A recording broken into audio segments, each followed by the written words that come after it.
Hello, beautiful human beings, and welcome back to the Ryan Magic Show. Today I've got an extra special guest, and that is Laura Poole, who was a Vedic meditation teacher that initiated me over 6 years ago now Mm. into meditation. And a lot of what I talk about now, pretty much the foundation of most of the way that I see the world, was set up and framed by Laura, not only learning to meditate through her, but also being taught about some of the most beautiful wisdom in the world through Vedanta or the Vedas, the Vedic worldview, which is ancient yogic wisdom and Indian wisdom and kind of some Hinduism aspect in there just to create some context for everyone else.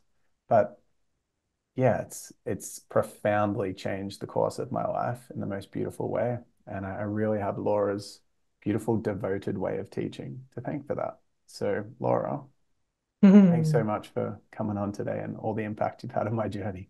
Oh, you're so welcome, Ryan. It's so beautiful to have seen you evolve over the years from, that stressed out guy that came and sat on my lounge however many years ago and couldn't even take a moment to breathe for himself to now having your nice long hair grown out, a little bit more relaxed, a big smile. Yeah, it's beautiful to witness. So thank you for Mm, having me here. thank you. I remember when I very first learned to meditate, and I was just so caught off guard by your consciousness because I was kind of like thrown into the meditation through my ex-partner who had learned to meditate through you. And I was going in there to achieve spirituality. So I was like, okay, I can meditate, it'll give me more energy, I'll be more productive. But I hadn't really immersed myself. It was like my first touch point of someone that had actually spent a lot of time and devotion to care about their state of being and the way they experience the world. And so when I got to experience your energy, it caught me off guard. And I was like, what is going on with you? Like, why are you so relaxed? And it was so visceral. I remember asking you, like, how would I get more relaxed? And you were like, well, meditation. And I would be like, well, how long would it take for me to experience some of what I'm experiencing from you? And I remember you said 6 years. And Mm. I was like, okay, this is going to be a long-term journey. And now it's been over 6 years. And I do Mm. feel very different in terms of how I interact with life. Yeah. So, yeah, um, there are some people that are listening to this that would meditate, and there's some people that don't meditate or are curious. Everyone would be curious about it. Yeah. But I'd love, in a kind of a succinct way, if you could summarize Laura Poole before meditation in like 3 sentences. I sometimes challenge guests to this to just set context, like little sound bites of like tough upbringing, went to uni, found my path. Like I'd love to hear just to give people a little few sentences Mm. of what Laura Poole's life was like before you first found meditation and the Vedic worldview. Mm. Oh, this will be hard. You know that when I start talking, it's at least 2 to 3 hours per answer. Um, Yeah. some things coming to mind, I would say um, nervous and anxious little girl, lots of creativity, and um, what I now see as spiritual experiences, but at the time didn't know what it was. Um, uh, Frustration and anger, wishing things would just work, but they wouldn't.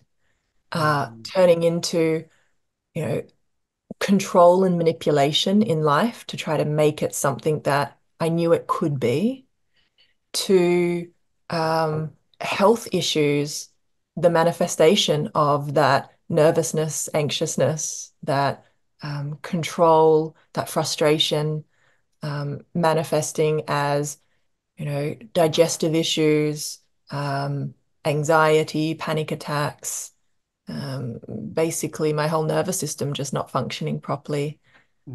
That leading to seeking, seeking something to help me feel good. I was never seeking meditation. I was never seeking spirituality that I knew of anyway, consciously. I was seeking a solution to my physical, um, mental, emotional state, Mm. pretty much. Mm.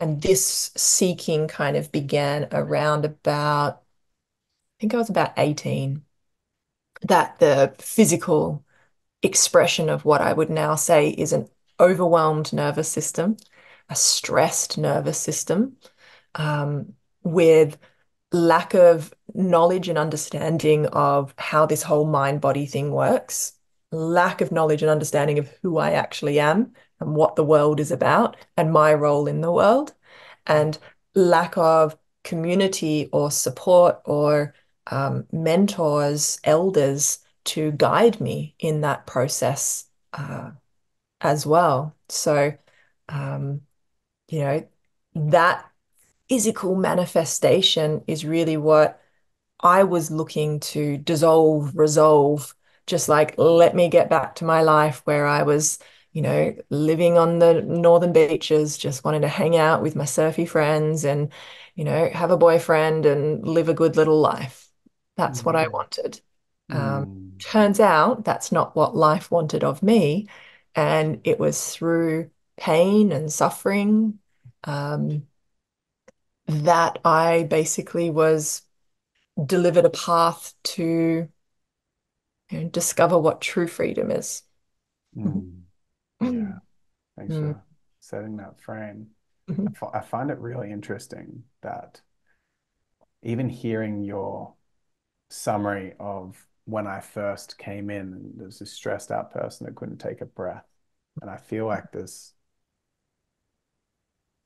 I can see that in hindsight, but at the time, for someone to have convinced me that I was stressed would just not have been No, possible because I didn't feel stressed because yeah, I was so out of my body. I was so yeah, disconnected from the ability to have perceptive awareness as to what was present yeah, that I couldn't see a problem yet. yeah. And you were very much thriving or succeeding to some degree in the current model of reality or society that we live in, that everyone is striving or wanting to achieve within. You were kind of sitting at a very good level within that. So, Mm. there's nothing wrong with you. You're doing great. This is just what it looks like. This is life. It's normal to feel this way. It's normal to have however many coffees a day. It's normal to, not sleep well and chase after your dreams and make the millions and do all of that. Um, we've been hypnotized or convinced that that is the purpose of our life. And so, yeah, of course, you're like, I'm doing great. Just help me keep doing better. Give me the spirituality stuff, and Exactly. this will help me maximize my outputs even more. Yeah. But as you know, meditation is a powerful revealing process or practice. Mm. And, people come to meditation because they want their true nature, their deepest, mm, I say that deepest aspect of self. They want all the beautiful qualities of themselves to be revealed. They want their potential to be unfolded so that they can actually move into that peak performance mode in life. They want that. So they come to spirituality, they come to meditation. And spirituality just ultimately means getting to know yourself. At the end of the day, that's all spirituality is. Mm. So people come to it wanting that aspect of it, which you receive, no doubt. But alongside the revealing of your nature, what you must also reveal is your current state, or what we call our conditioning. And it's most people, when that revealing of the conditioning um, comes to light, that's when they're like, hang on a second, I don't want this. I don't want to notice that I'm actually really stressed out of my brains and I don't like my relationship and I'm not even sure if I want to keep doing this job and who actually am I? And there's these deep pains within and this history that I have that lives within the cells of my body that seems to be actually governing the way that I think and I feel and I behave in the world. You know, people want all the good stuff, but they don't want to have to do the work for it. Mm, yeah. I find it, yeah, so many people that I've met through the meditation community were kind of drawn there for different reasons. And I definitely feel like it's taken me way more karmic action, or it's taken me way more effort to essentially help recreate balance in myself than what I see with some of the other people that I would have judged as being non-successful or non-ambitious, or just would have looked through that lens of like achievement is the way to be and I'm good and I'm lovable because I'm successful, and anyone that's not that is not as good. Anyone that's more of that than me is better. And then so I would see all these people who are more simple Hmm. and had some stress in their life and anxiety and just felt called to meditation. And it's taken me a long time to realize how much further behind from a consciousness perspective, how much extra karma that I've essentially had to work through in a way to get to a baseline foundation of feeling normal and healthy and balanced. Yes, it can be karma, it can be past experiences for sure, playing out in this present moment. What I was hearing when you were speaking then is also identity or what we call ego. And so, who actually am I? Mm. What actually am I? And those who have so-called successful lives, and remember, we're talking about success in the relative capitalist consumerist society that we reside within, we currently reside within. You know, success in that sense strengthens the ego. It strengthens the personal, individualized aspect of ourself. And you know, if we're talking about success in spirituality actually comes from surrender. It comes from letting go. It comes from allowing. It comes from realizing that you are so much more than your individual self.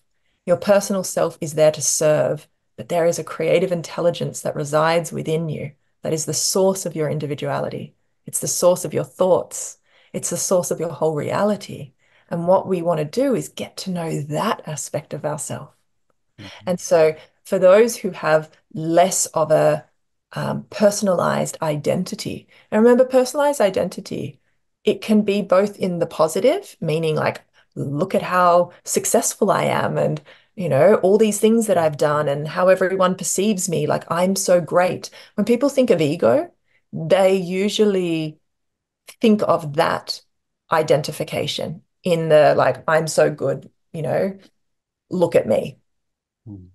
Ego also works on the flip side. We've got to remember we live in a world of duality. So ego Mm. simply means identification, Mm. identification of self. It's the I am, known as the ahankara in Sanskrit, we say, the I am layer. What am I identifying as? When I say I am, what follows? What are some of the descriptions of who I am that follows? It also works in the opposite, where you can have people who are saying, well, I'm not good enough. I can't do that. Oh no, not me. Don't look here. That ego is as powerful and strong and um, binding as the look at me, I'm so successful Mm. ego. So it's really interesting because people think it's like, oh no, I don't want to be in the spotlight or I can't do this or let me not go there. That ego is the same as look at me, I'm the best thing in the world. Mm. It's simply ego. That's all it is. And it's Mm. identification. And how willing am I to actually let go of who I think I am, who other people think I am, how other people perceive me or judge me? How much am I willing to let go of that to discover what's actually true, Mhm. what's actually real, what's there when I stop thinking? What's there when I stop trying? What's there when I stop doing? What is the foundation of all my thinking, feeling, and doing? That's what we want to discover through Mm, meditation. mm, And some of the so-called benefits of the practice, they actually emerge from this re-identification with a much broader, vaster, um, all-inclusive, all-inclusive identity. We refer to it as the identity of our oceanic self, using the analogy of the ocean. This is our oceanic self. And mm, each person has their oceanic self, and they also have their wave-like self, their individual, personalized self. Now, we know that every wave emerges from the ocean. There's no wave that is separate from the ocean. There's no other ocean feeding other waves. There's one ocean and there's many waves. And mm, this is how we speak about consciousness. This is how we speak about who and what we are. So we mm, have this oceanic self, and then we have this individualized, personalized wave-like self that's able to move around in the world. Now, mm, most people think that this individualized, personalized wave-like form that we would refer to as Ryan or Laura, and all the things that I like and I don't like, and all the, mm, problems that I have, and the desires that I'm striving for in the future, all of that is wrapped up in that individualized, personalized self. Most people don't realize that that wave is actually emerging from an ocean of consciousness. mm. And Yeah. they think that that little wave has to take care of everything, that that little wave is doing everything. That wave is, it's just serving the ocean. The Mm, ocean is moving that wave. mm, The wave isn't moving itself.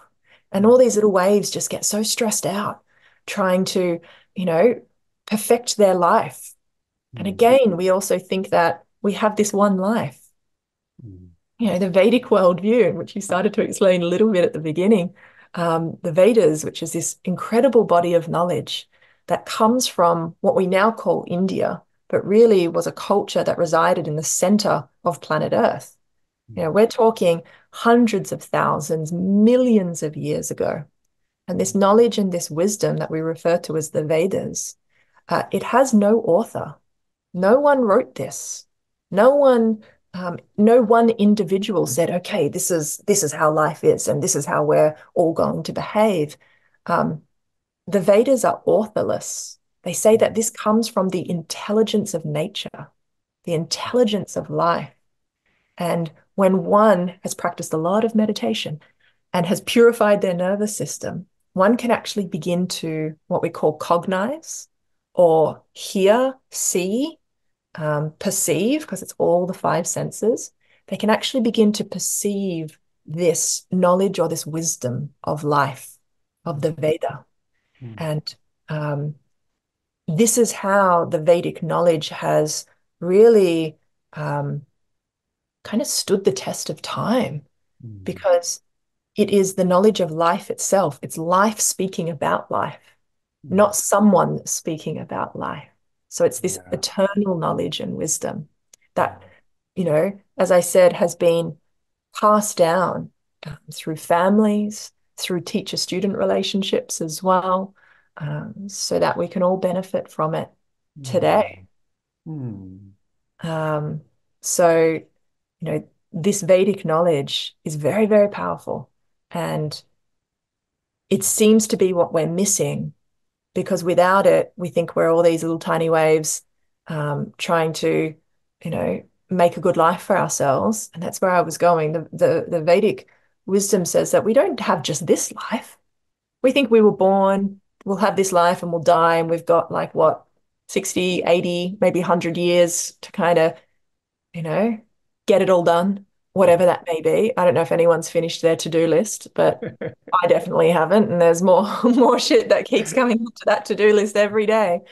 Um, Again, we think success is something that we're going to achieve out there. mm, It's coming. It's coming. My freedom is coming. My happiness is mm, coming. My fulfillment's coming. My love is coming. I just have to finish this, this, this, this. Okay? The Vedas say that you've had many lives, many, many, many lives. Okay? This is the culmination of the evolution of your consciousness over millions of years. and what a blessing it is to have a human life. Because in a human life, one can actually realize who and what they truly are. We have the brain, we have the consciousness state, we have this incredible nervous system that's going to allow us to have the ultimate experience in life, which is to realize I am that oceanic consciousness. This wave is here to serve that ocean of intelligence. And I'm already unbounded. I'm already free. I'm already whole, fulfilled, complete. I'm already the source of love itself. Let me bring that into the world. Let me bring that into every thought, feeling, into every action. Let me manifest that infinite oceanic consciousness into the relative. Let me take the infinite into the finite. What would that look like? Yeah, that's It totally reorients the whole way you see yourself, yeah. what the purpose of action is, how I just go about my everyday. And I think one of the biggest ones is that we're always striving for more and more and more. And that's not, that's a very natural thing, actually. It's very natural to want more. This is life. There's always something more. There's always the next upgrade. There's always the next evolution, right? And thinking, the mind is just always wanting more and more and more. So there's nothing wrong with evolution. There's nothing wrong with creation, with continuing to upgrade and change and create beautiful things in this world. The question is, who is doing that creating? Why are they doing that creating? How are they doing that creating? Mm, Where is it coming from? Is it coming from lack? Is it coming from a state of disconnection? From a state of I don't even know who I am? From a state of manipulation and control? From a state of pure fear? mm, Or is it coming from a state of wholeness, mm, fullness, completeness, of love, of compassion, of understanding? mm. Anyway, we took a bit of a deep dive. I'm sure Yeah, as we beautiful. like to do. Yeah. Well, for me, it definitely was coming from fear in a massive way. And Mm, like what you referred to before in terms of like the ego can be inflated. And for me at the time where I found you, it was huge inflation. But just as you said, there's two sides to the same coin. That inflation was driven from so much deflation and yeah, deep feeling of fear of not being good enough and just fear of death ultimately. yeah, And that for me, my ego, the fragility within the ego was so strong, and the safety strategies to try to support that fear was mm, so strong, which is why it took me, that identification was so strong. And it took me so long for the like, gotta fight, gotta fight, gotta fight, I'm not safe, protect, protect, I'm better, I'm better. No, I'm not good enough, I'm better. No, I'm not good enough, I'm better. yeah, And it's like such a viscerally all-encompassing somatic and nervous system experience yeah, that it took a long time to transition to being able to see life with a little bit more influence from the oceanic perspective yeah, and a little bit less influence from the wave perspective. yeah. And And would you say that just to make it very practical for people, the journey over the last however many years for you, um, when we're talking about that oceanic self, what that actually looks like practically is having more of that ability to witness and be aware of what's taking place in your life. And there's more spaciousness inside. I always share this beautiful story that a woman, um, when she came and learned to meditate with me, again, highly stressed, most people are when they come and learn. And she said after about this was on day 3 of the course, she came in and I said, how's it going? What's your experience? And she said, you know, it kind of felt like before starting this, life was like a cinema. And I was sitting in the very front row and watching like everything go by. And my head was swinging and it felt really intense. And she's like, it's only been a few days, I know. She goes, but I feel like I'm just a few rows back. And I was like, that is such a beautiful way to describe this transformation in consciousness that is happening after only, you know, 6 meditations. She was already noticing that there was this greater capacity to witness what was taking place in life rather than being caught up with the drama on the screen, identifying with all the characters and storylines and, the comings and goings of the drama. There was that ability to still witness it and enjoy it and kind of, be part of it. But there was that little bit more space that allowed her nervous system to actually maintain a level of calmness or groundedness or presence. And that simply came from, you know, a few days of meditating. So over the years, you can imagine how that transforms. Yeah. Yeah. Yeah. Well, one of the big intentions I had coming into this interview with you in terms of the support for the audience Mm. is to leverage what I found most difficult about this journey and kind of discuss it so that those listening that are on the journey or want to go on the journey can kind of have some foresight about Yeah. the challenge and what it actually means in advance to create some Yeah. reprieve as they go. And one of those big things was because my ego was so strong and the fear was so strong and the safety strategies and the protection was so strong. When I went one row back, and could see a little bit of my dysfunction and my false perceptions and ways that I was compensating in life because I'd built up such a strong, controlled, the manifestations that I'd created from fear were so vast, big, interwoven. There was so much, there was so much bound Mm. action that I'd done, binding action, and I'd created this entire structure that was built on fear. And so there was so much that had to be brought down and destructed in Yeah. order to create space for a more harmonious and Yeah. balanced and aligned way of operating. That when Yeah. I went one row back, it wasn't quite as graceful for me to be like, oh, sweet, I'm seeing consciousness a little bit more peacefully. It was like, oh gosh, Oh it, shit. yeah, Yeah. it can't be if if what you're saying and I'm feeling is true, my entire reality is going to take a long time to change. And so I would kind of like resist it so much because it was such a different way of operating. Yeah. Yeah. So, yeah. So some things that help, and I love this, it's like you've been on the journey. You're kind of like the tour guide now, that as people are walking down the path, you can be like, yeah, don't go that way.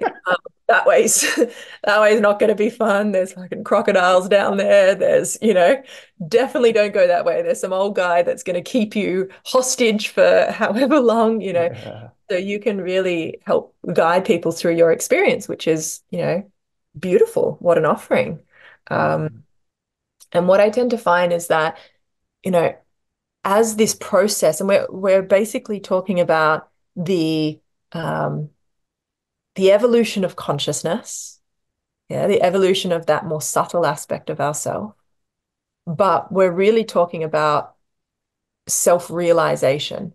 I want to bring in something here because it's something that I think can cause people to trip up a little bit or a lot. And it's this whole idea that it's going to take me so long to unwind all of this, to change my life. It's going to be really hard. And I don't even actually know if I'll make it in this life. And that perspective or conclusion is actually coming from a misperception. The misperception is that it takes time for consciousness to um, uh, kind of take off the shackles of the identification, the karma, the past actions, to unwind or unbind itself. mm, You've spent years wrapping yourself up, you know, in the karma. And it's going to take you years and years to unwind it. And then once I'm unwound, then I'll be free. mm, It is the same mentality that freedom is always coming. Mm. I'll be free when. I just have to finish this thing. I've just got to do my next healing session or this next retreat or this next course or this next online or this next podcast or whatever it is. It's always coming. Now, the Vedic perspective, and this is coming from Vedanta, it says that you were never bound. You've always been free. You've just forgotten that. Mm. And you've got, is it amnesia or amnesia? I know people probably say it in different ways. Amnesia, where you forget who you are and you're walking around and you're just like, where am I? This is very unfamiliar. I have no idea who I am, where I've been, what's taken place. So we actually have spiritual amnesia where we've totally forgotten who and what we are. And we've begun to identify as all of these things that we can see in our eyes open reality. And that identification has caused us to behave in certain ways. Those behaviors come back to us, bind us, and this is what we call karma. Mm. Now, there is an aspect of your own self, of your own consciousness, that is already free. It can never be bound. Therefore, you can never be bound. It is always awake, present, infinite, knowing, aware. It is the source of your current experience, actually. That aspect of yourself, that's what we want to come into contact with. That's what we want to discover. From there, from that perspective, if you knew yourself to already be free, to already be whole, complete, successful, nothing else to do, tick, done, life complete, wonderful. Um, from that state, if you knew you already had all things, had experienced all things, that there was a what would it? The state is just one of pure being, Mm. pure being. From that state, how would you come to your life? How would you come to this one beautiful human life that you've been gifted in this body? How would you come to your life knowing I'm already whole, full, and complete? I'm the source of all things, and I'm infinite love. How would you wake up Mm. in the morning? It'd just be natural. Even if there was some pain in the body, Mm. even if there was a challenge in daily life, Mm. even if, you're in between living arrangements, even if whatever it may be, who is the one that's showing up? Mm. And from there, it helps us to go, oh, okay, this life's going to keep playing out. These experiences are going to keep on happening. Good Yeah. things come, good things go. Shit things come, shit things go. Everything is coming and going. This Mm. is relative life. This is evolution. Mm. I don't want to identify as that which is coming and going. I also don't want to try and perfect that which is a part of the comings and goings. That means trying to perfect your physical body, trying to perfect this relative life, because you'll get the good thing, but guess what? As things come, things go. Mm. Yeah. What we want to find is who am I and what am I beyond all that coming and going? Mm. There has to be a source of that coming and going. Does that make sense? Yeah, Yeah. absolutely. Yeah. So what is that? And Mm. who am I in relationship to that? Because when we Mm. discover there is there is a self, or I am, we could just say when we discover that I am already free, it really changes the way that we then come to our problems, Mm. our challenges, our karma, our state of nervous system. Mm. It's so much more compassionate, loving, um, inclusive, Yeah. joyful, funny, even though it can be really hard. Yeah, I'm not saying that it's easy that you start meditating and you're like, oh, all of a sudden I'm the witness of my life and how wonderful I'm whole, full, and complete. Great, let's go to the park. You know, it is the journey. Like it is a really good story. Mm, That's what our lives are, really amazing stories of mm, how much we got caught up in the drama of all the waves, forgetting that it's the ocean that is mm, actually orchestrating this whole play. mm, In Sanskrit, we call the play the Leela, mm, the Lila, the Leela, the play of consciousness. mm, We get so caught up in the play that we forget. We forget we are that oceanic source of play. And mm, therefore, we get worried and concerned and fearful. And I need to protect myself and I need to do well in the world and I need to earn the respect of this person or the whole entire world. mm. It's Yeah. exhausting. It's exhausting and you'll never perfect it. Mm, This is why transcending is so important. We must transcend what we know. We must transcend the relative. We have to make a discovery of what's beyond. mm, Otherwise, you'll be trying to perfect your life for the rest of your life. And sometimes it'll work and sometimes it won't. mm, But the identity shift, mm, you got to remember that identity is everything. mm, It's how you think and feel and behave, and therefore the reality that you create. It all comes from identity. And I'm mm, sure you're witnessing that now of how your reality has completely shifted over the past 6 years. mm. Yeah. And why has that happened? It's always fascinating to question this. Why has that happened? Yeah. You know? Yeah. I feel like for me, it's been a rebalancing process Mm, where connecting to that source has then for me, when you share all of that, there's a part of me that really struggled to grasp that and used my achievement identity to self-punish. Like I feel like for me, it's like a such a multi-layered thing, but I used,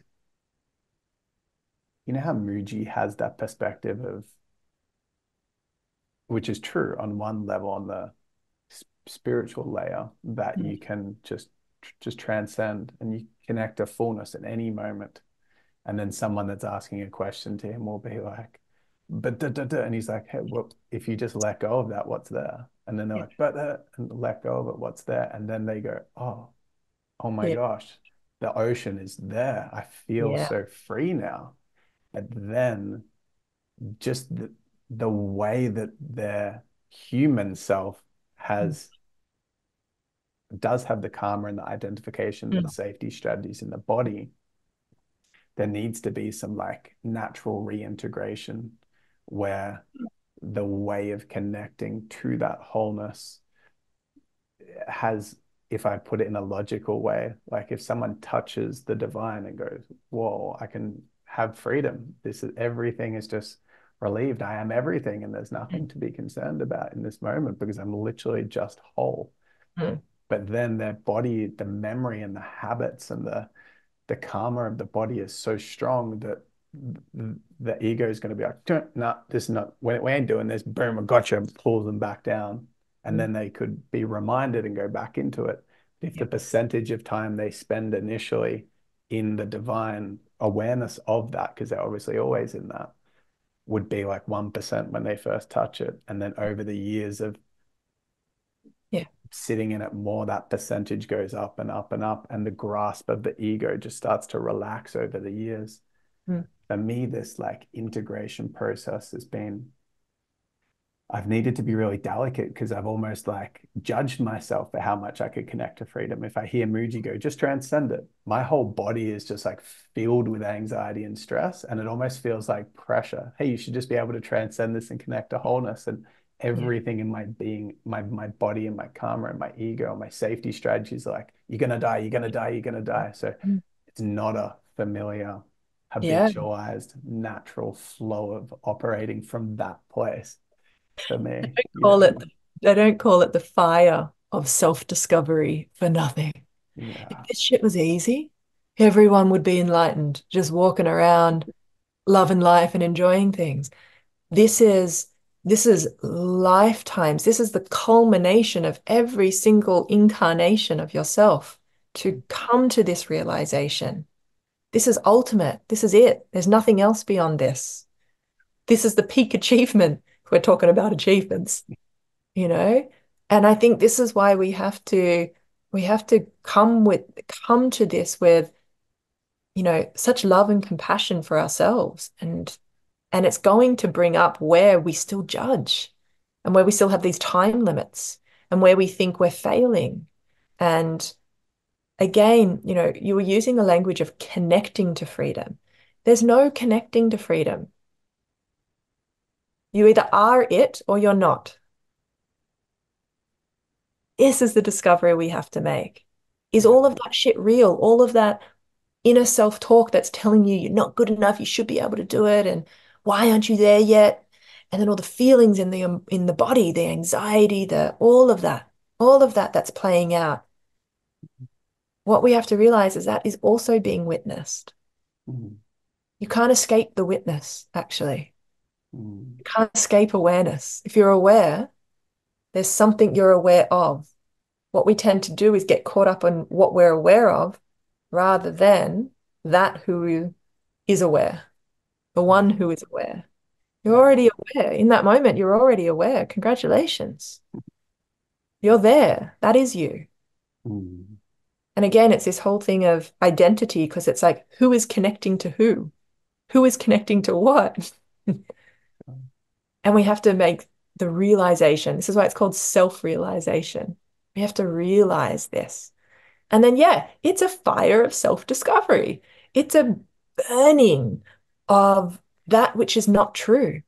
And as it burns, it kind of flares up. And Mm. you feel like, at moments of big transformation in your life, usually uh, we get to the root. We get to the root of the misperception, the root of the action of the karma. And it's intense. And it's almost like, did you really get it? Did you really get it? I think I've used the analogy with you before of, this process of upgrading and getting to that point where we're just about to transcend into a whole new, expansive, um, integrated. I love how you use that word as well, integrated reality. Mm. Uh, it's a bit like Mario. I mean, I used to play Mario when I was a kid, and you know how you'd get to the end of the level and you'd have to face, is it Bowser? Do you remember Bowser at the That's end? just in the game for sure. Yeah. And Bowser would come and you'd get into this like dark, it was like this dark underground kind of room, right? And Bowser would start off quite little, the same size as Mario. And you'd be like, okay, yeah, I can get Bowser. And you have to go get him on the head a few times to kill him. But every time you get close to him, he gets angry and he starts flaring up and he gets bigger and agitated and starts moving faster. So it gets harder and harder for you to get on top and to hit him on the head. And I liken this to spiritual transformation, funnily enough, because you get really close to the root, to the source, and it begins to flare up inside of you and you feel it and it's really intense and you're like, oh, I can't do this. And this is where all of the identification, the feelings, the past memories, they're actually in a state or a process of releasing from the system, so quickly, very powerfully. But the mistake is, oh no, I can't do this. This is too hard. Mm. And this is why we need to have clear perception. We need to have our practice really stabilized in our life. But what we also need is love. We need compassion. We need community. We need support from each other. We need to talk Mm. about these things and go, fuck yeah, I was just experiencing the same thing. You've got this.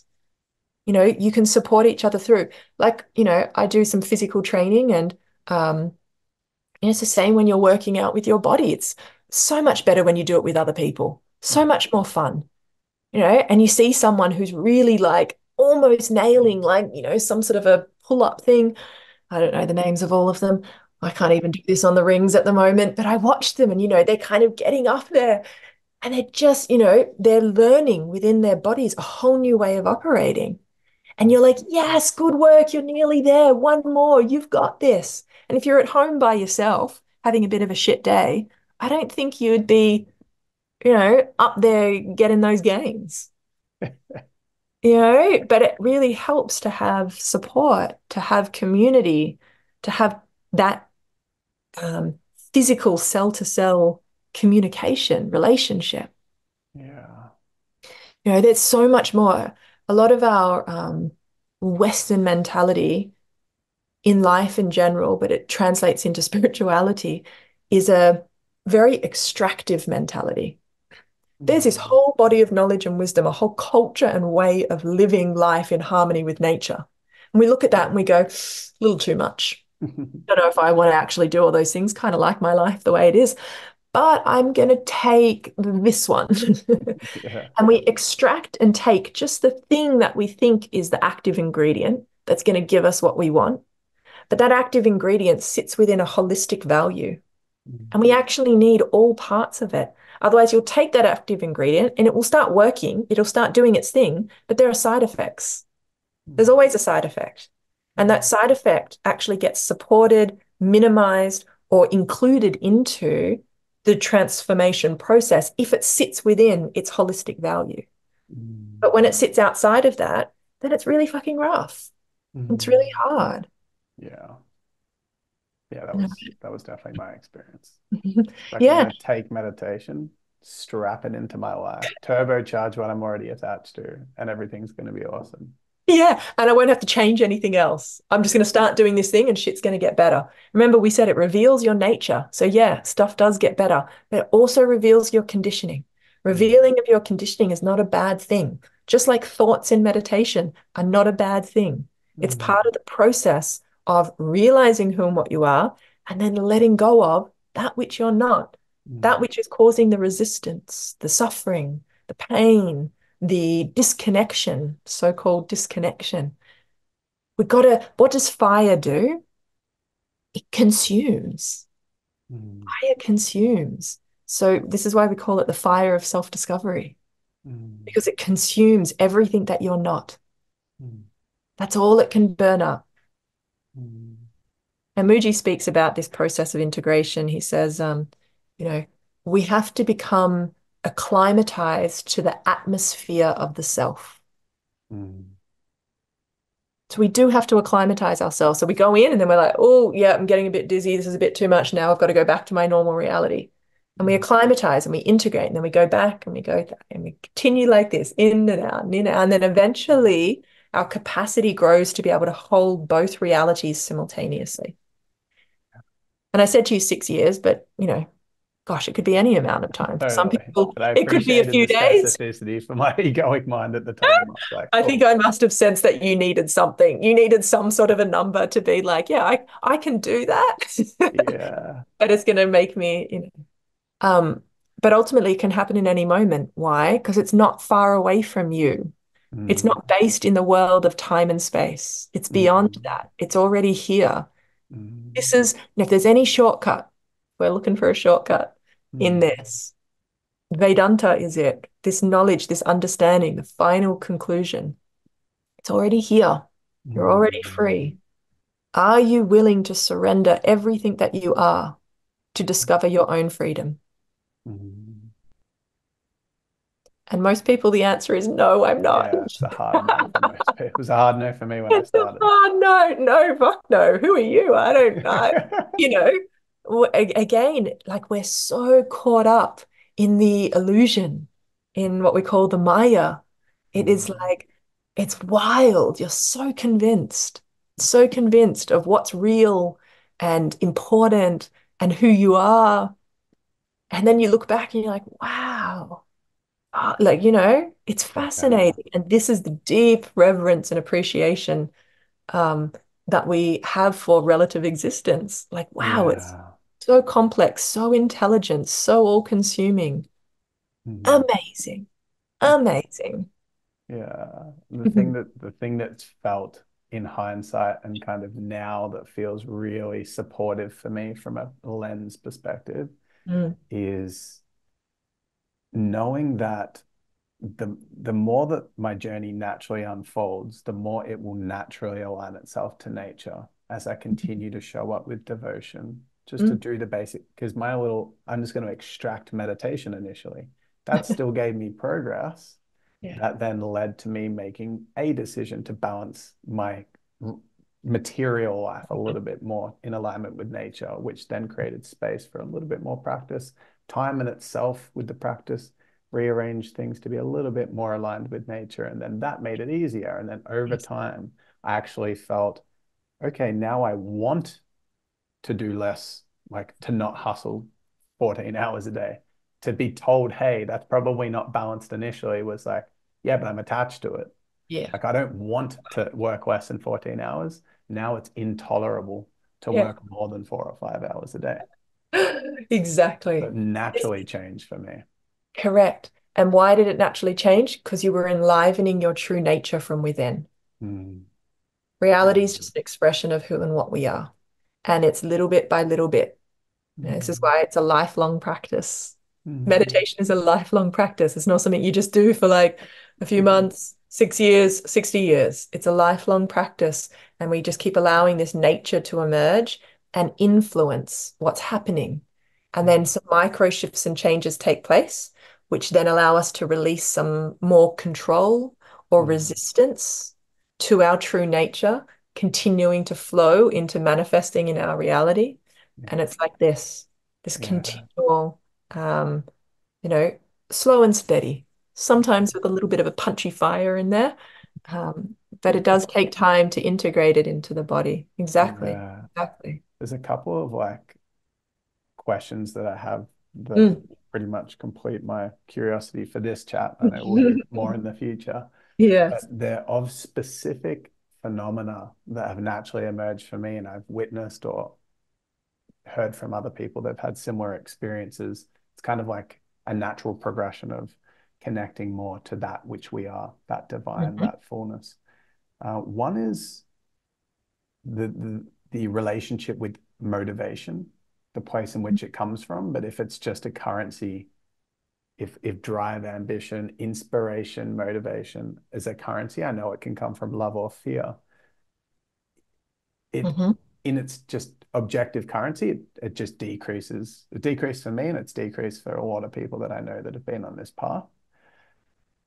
I'd love to hear that that's one phenomena that I feel like it would be really supportive to talk to why it Yeah. happens, but also what it looks like when it reintegrates to a new healthy medium. And the reason I would love to hear it from you is because you have maintained, or I've witnessed you connecting to the divine, connecting to your true nature, and having it quite established in your being, but simultaneously working pretty hard to serve. And I'm sure it wasn't always like that. Whereas for me, it was like I went from being 100-hour a week working from a place of fear to not wanting to do anything and struggling to find motivation. And now I'm slowly in the progress of refinding it. I'd love to hear why does that happen and what does it look like when it's integrated to the new form of being for people? Exactly as we were speaking about, it's the shift in identity that takes place. And, you got to say, I'm motivated. Okay, what is motivating you? First of all, what's motivating you? And probably the root of most people's motivation is fear. Mm, Yeah, in that state. absolutely, yes. Um, the next question is, okay, well, so fear is motivating my actions. Now I begin meditating and I'm beginning to realize I don't need to be scared. Everything's actually okay. Mm, And what then becomes charming or important is to keep on making this inner discovery that is both consciously and subconsciously delivering you what you actually desire, which in the past you thought would come from achieving all of the things, which is why you had such strong motivation, even though it was rooted in fear. It's like, well, all those things that I thought were going to come on the other side of all my actions, I'm realizing they're already here right now. yeah. So what's the point in doing anything? You know? And this is such a beautiful discovery. Mm. It's discovering that the art of not doing. And the art of not doing is really being, discovering your own essence, being, just being. What would it be like to just be? Most people have no idea. They're so caught up in the world of doing. But being is actually what all the doing is ultimately what we think it's ultimately going to deliver us. Freedom, happiness, success, fulfillment, love. What if you knew that you were already that?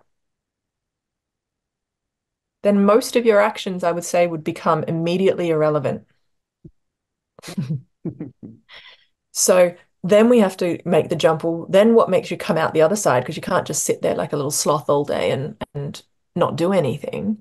What begins to happen is that so previously, our happiness, fulfillment, love, joy, connection, all of that came from trying to import things into the system, you know, trying to import a successful job, a good relationship, fancy whatever you like wearing or driving or flying in, let me just like fill myself up.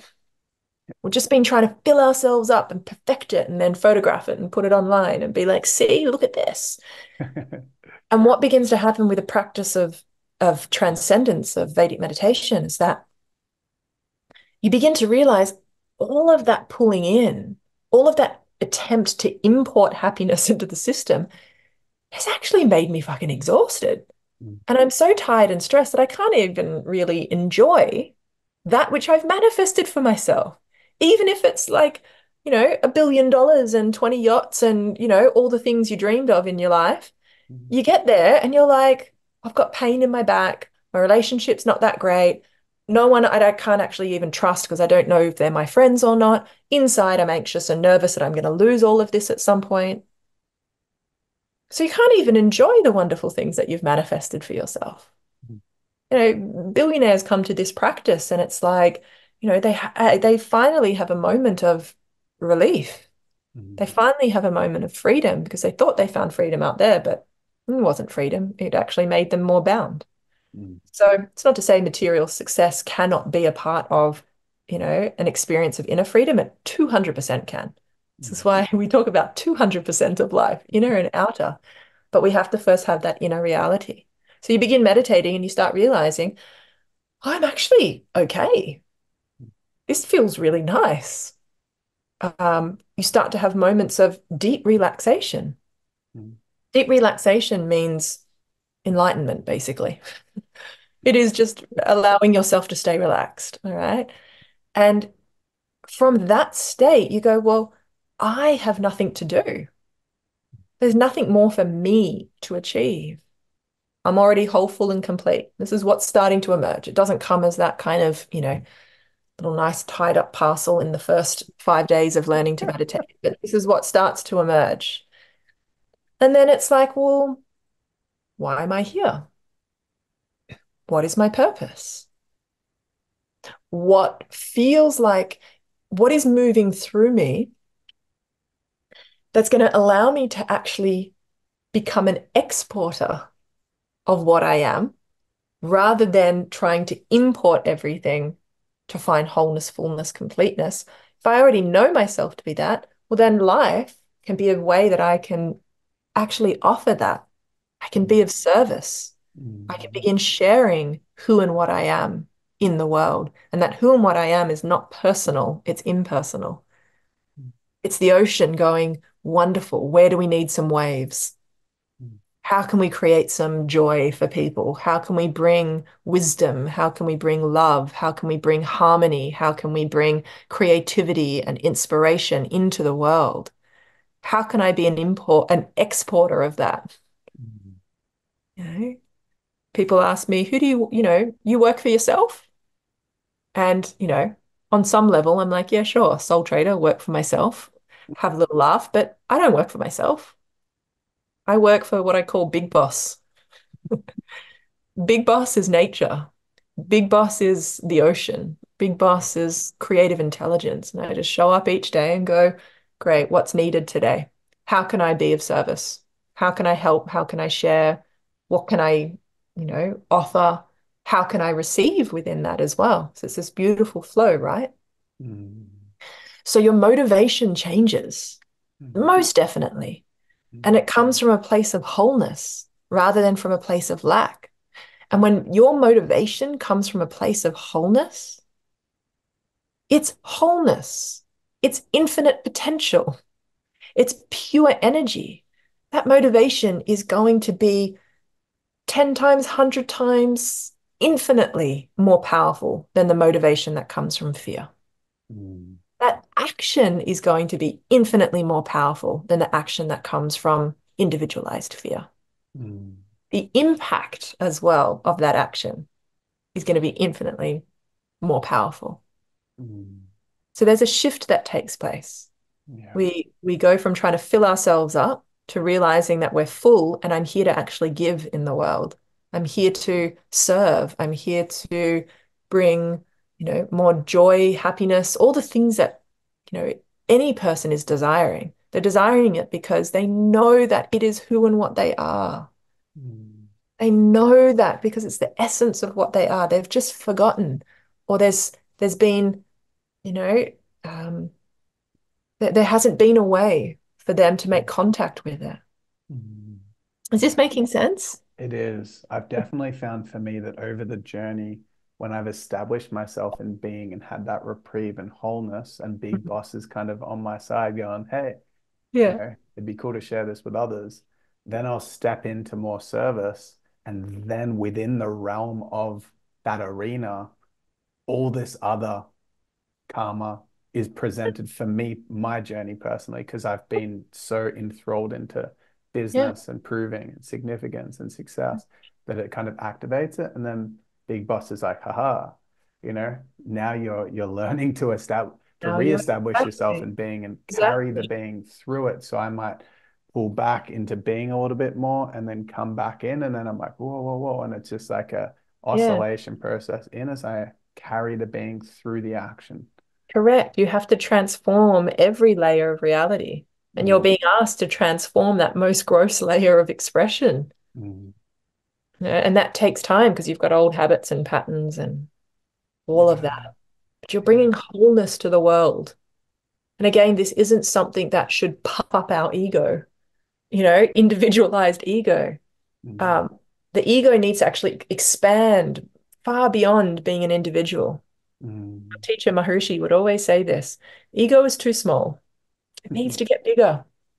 It needs to be all inclusive. It needs to be oceanic.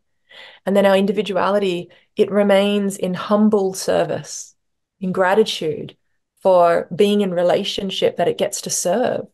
It mm, gets to serve the will. This is what they call the will of God or mm, the will of the divine. Let my will be thy will. Let me serve and allow that intelligence to flow through me. And mm, yes, that individual will have its limits still and will be challenged and pushed to those limits. And it's in those moments that you're being given opportunities to transform, to sit in the fire, to mm, express wholeness in every moment. It's nothing we should shy away from. mm, It's in those moments that you are feeling a bit wobbly, that you're kind of like, okay, now I need some support. mm, Yeah. What can I call upon, draw upon? mm, Is it knowledge? Is it deeper practice? Is it my community? mm. Hopefully, all these things are already a part of your life. And it's not like, oh, I'm only going to use them when it's shit. And then when life's good, I abandon it all. It should be a culture. You should be able Mm, to draw upon, what you're cultivating through yeah, your daily culture yeah. in those moments, um, to truly manifest that freedom in every aspect of your life. And that's not just for you. Every wave, every wave benefits when Mm, the ocean rises. mm, yeah. Thank you.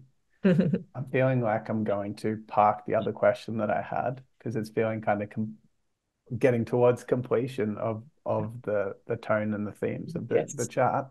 Yeah. Um, but I would love for you to distinguish a little bit to create some clarity around what transcendental, like some kind of a transcendental meditation practice is. Vedic meditation is that.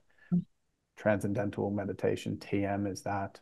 Mm. And using Vipassana as like a frame. So I'd love for you to talk, because a lot of people know about 10-day silent retreats and Vipassana, and there's so Mm. many different forms of meditation, just Mm. concentrating on your breath. Some Mm. people say surfing is my meditation. But Mm. when we're talking about meditation, which has kind of been a bit of a free Mm. understood thing between us on this chat, but we haven't really addressed it for the audience yet. We're talking about a very specific practice with transcendental meditation. So, Yeah. what is the difference between Vedic meditation, where you Yeah. transcend using a mantra, versus Vipassana? Yes. So we're talking about transcendence. I actually have a podcast on our Mahasoma podcast. So if Oh. people are really interested and they want to listen to me talk about transcendence for an hour and a half, um, jump on. It's with myself and Blaine Watson, another teacher Right. and astrologer. Yeah. It's a really great episode and it's called Transcendence. So it's to help people understand what this is, because transcendence simply means to go beyond, to have an experience of that which is beyond. Mm. All right. Now, I spoke about it as an experience. We also talk about transcendental consciousness. This is why you may need an hour and a half for me to listen Yeah. to talk and hear all about it. But ultimately, when we're talking about Vedic meditation, we call it a transcending technique because it helps you go beyond the mind. It helps you have, I don't even know if I want to call it an experience Because you to can't experience it while it's exactly, happening. it's a Yeah. reality. It's a we could call it a direct experience. We'll just use that for now. It's about having the direct experience of who and what you are beyond your mind, beyond your current understanding of yourself, beyond your ego, beyond your identification. Like, Mm. what actually are you? Other meditation techniques, transcendence is there, but they tend to have a little bit more, funnily enough, a focus on focus. Yeah. It's focusing on concentration, stilling the mind, training the mind. And that can be quite challenging, Mm. quite challenging. To let go is actually very natural, very easy. Um, is Vedic meditation always gratifying? No. It's a process of deep healing, processing, transformation. But it every single day is giving you the direct experience of who and what you are. It's Mm. showing you that it's already here. You don't need to go searching for it. You've already found it. Now let's integrate that. Mm. Let's integrate that. So it's a silent, eyes closed practice. We do it 20 minutes in the morning and 20 minutes in the afternoon or early evening. We begin our day with it and we end our day with it. Mm. It's it's a very effortless, easy, working with the natural tendencies of the mind and body practice. Mm. It can be done anywhere, anytime. Yeah, in your bed, on the lounge, in the car, not while driving, parked at the side of the road, on a bus, on a plane. So it's very practical and fits Mm. into the modern, creative, active life.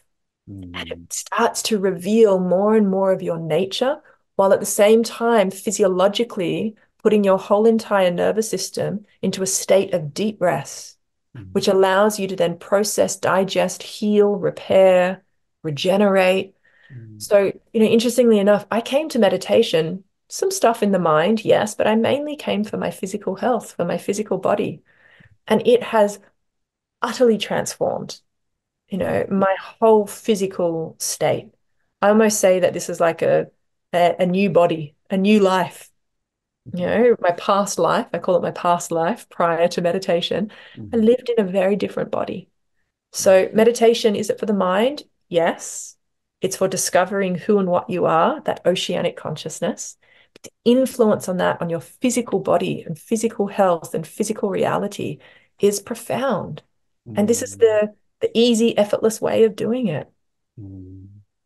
We've done enough trying and straining and doing and focusing and concentrating. We're all fucking exhausted from that.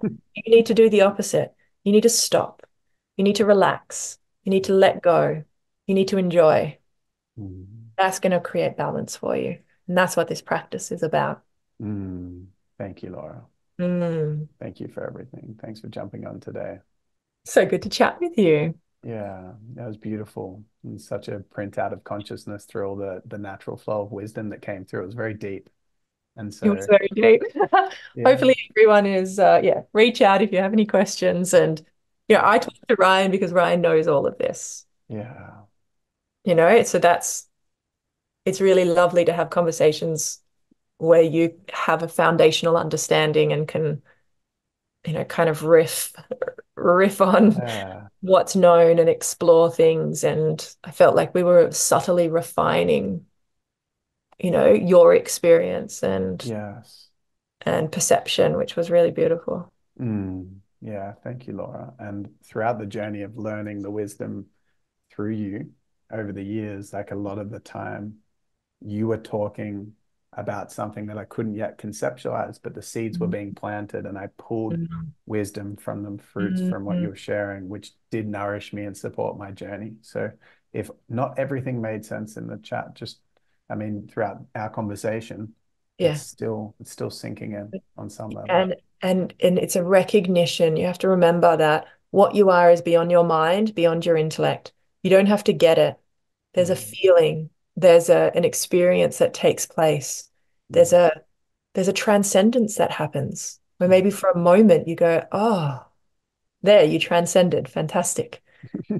Let that experience integrate. Come back. Keep coming back. Keep making contact with it. This is Mm, lifelong. This is the ultimate, as we were speaking about. And we yeah, just support each other. As Ram Dass says, we just walk each other home. yeah.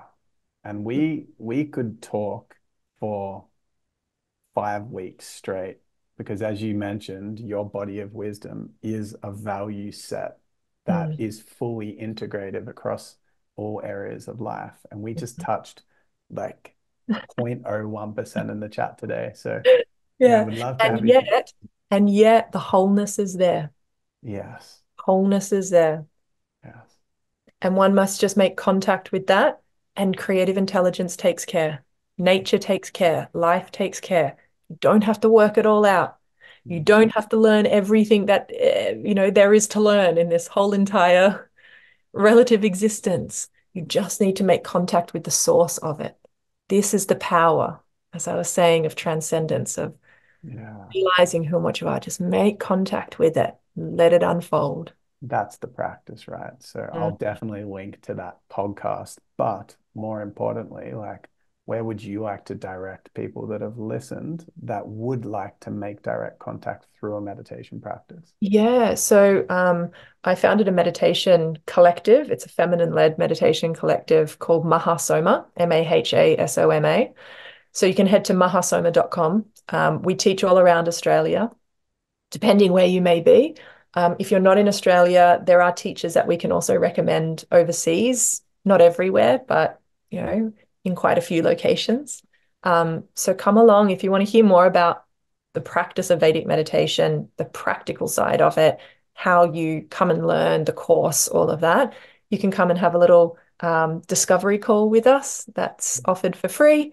And then if you feel like you want to come and take the course, you can sign up to one of our courses. It's Mm, a 4 session course over 4 days, in person only. mm, So it's 2 hours a day. It's usually morning or evening that you come along, 1.5 to 2 hours. Um, and it's very creative. It's very dynamic. It's all taught live. There's questions, there's knowledge that's shared. It's kind of like sitting in on, a podcast once a day and learning more, refining your knowledge of the practice and the experience. So mm. come along, we teach. I'm coming to Melbourne. I don't know if you have some crew in Melbourne, but I'm Yes. coming to Melbourne in April to teach. I actually live in Noosa. Um, so if you ever want to come up to Noosa for a holiday and come and learn, I teach here regularly, and then we Mm, teach all around as well. So mm. one of the things that I find most powerful about these meditation teaching courses is Mm, that I get to practice the experience that I'm not yet familiar with practically. I get to talk about my experience and then have reflections back that help iterate how I feel with it. And then by the end of it, felt so confident. Now I know how to practice. Now I can take this on my yes. journey. I'm sweet now. No Yep. more. What happens when this happens? My thoughts are Yeah. doing this, and I feel stressed when, it's good. I understand it, and I can move You forward. understand? Yeah, that's what we want. I want you to feel confident, inspired, and loving your practice. So you look forward to doing it. Meditation should be something that you're like, yes, I get to meditate now, not shit, I've got to do that meditation thing. So Yeah. that's what I want to share. And yeah, it's so valuable having a teacher for Mm. anything in life, but so valuable to have a teacher. And once you learn, you can take the course as many times as you like for free for the rest of your life. We have weekly group meditation and Vedic wisdom sessions. We have events that we host. There's email. So there's so many ways to stay in touch and Mm. to be supported in your meditation journey. Mm. Oh, thank you again, Laura, and thank you, listeners, for tuning in, like Mm. celebrating you all. And beautiful, beautiful. I'm sure we'll have you back on at some point in the future, Laura. Yeah. And if anything's felt like charming, like send me an email, write me a message, reach out. And I would just say, like, if there's something that's kind of, inspired you, or there's been some sort of, like we're saying, transcendence, that going beyond, just follow that. Follow Mm. that. It's leading you. Mm. We'll relink these later in the show notes along with the Blaine episode, along with the Mahasoma website. But what's your email and Insta handle, just so we have? Um, yeah, at Laura_Poole. We'll put that in the show notes as well. That's for Instagram. And then my email is laura@mahasoma.com. Beautiful. Perfect. Thank Yeah. you. Thank you. Thank Thanks, you. Thank you. Ryan. Mm. Awesome. Beautiful. Stop recording.